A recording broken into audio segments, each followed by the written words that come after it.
In the tumultuous saga of Liberia's civil wars, the Fourth Battle of Monrovia, which took place in the hot, rainy summer of 2003, stands out as one of the most intense and significant episodes.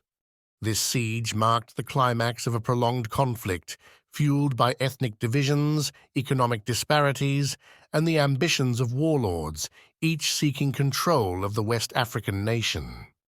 By the early 2000s, Liberia was deeply fractured by more than a decade of civil war. Charles Taylor, a former warlord turned president, faced insurrection from two rebel groups: the Liberians, United for Reconciliation and Democracy, LURD, and the Movement for Democracy in Liberia, MODEL.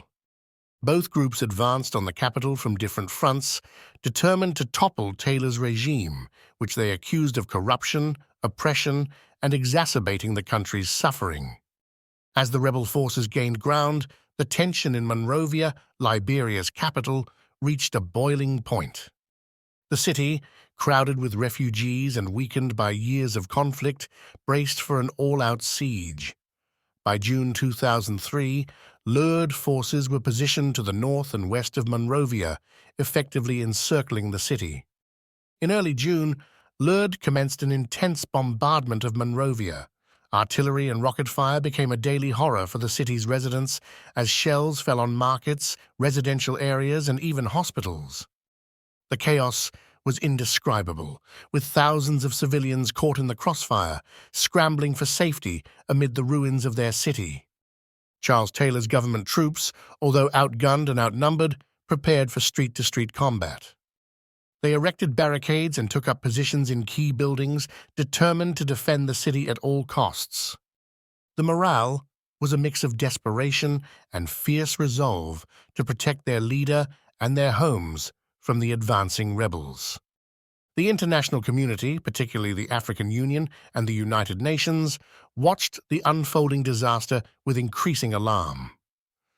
Calls for peace intensified, and diplomatic efforts to broker a ceasefire intensified.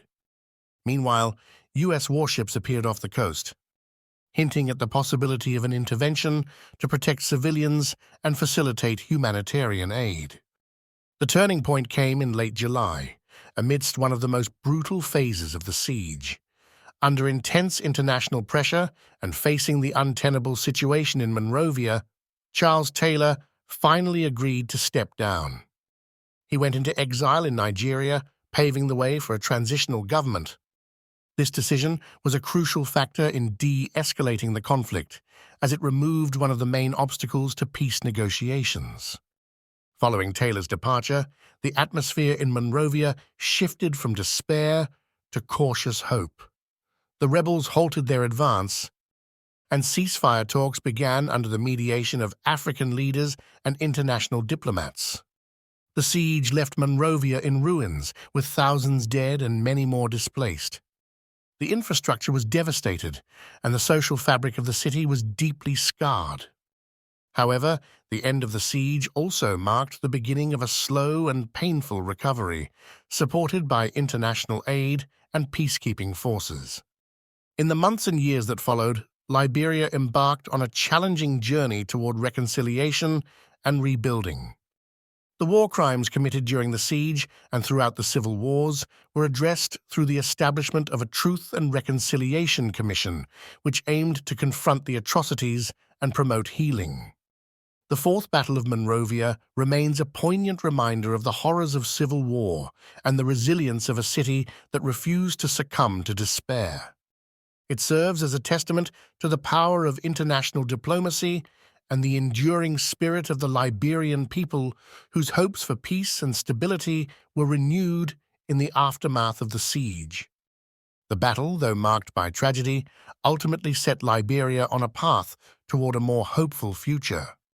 Thanks for watching. Don't forget to give a like, share, and subscribe to receive notification when we drop new content.